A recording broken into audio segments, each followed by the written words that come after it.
ग्रामपंचायत निवडणूकपासून ते लोकसभा निवडणुकीपर्यंत सर्वच निवडणुकीत भाजपाला मिळत असलेले यश हे काँग्रेससह सर्वच विरोधी पक्षांसमोर अस्तित्वाची लढाई बनली आहे.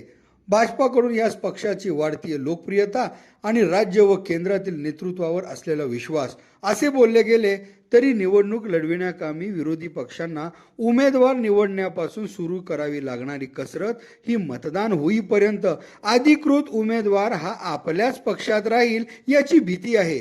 आज कुठे राष्ट्रवादी शिवसेना, कुठे काँग्रेस वंचित, कुठे दोन्ही शिवसेना एकत्र, तर कुठे भाजप एमआयएम अशी युती होणार असल्याच्या वार्ता येत आहेत. भाजपाला थांबविणे आणि आपले राजकीय अस्तित्व टिकविणे हेच एकमेव ध्येय असल्याचे नाकारता येणारे नाही.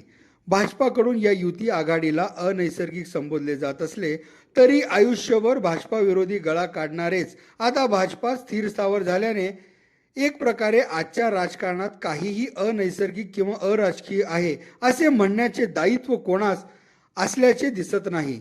तरी शेवटी मतदार राजाच यावर शिक्कामोर्तब करणार असून आता या आघाड्या युत्यांना कितपत यश मिळते हे येणाऱ्या काळातच समजेल.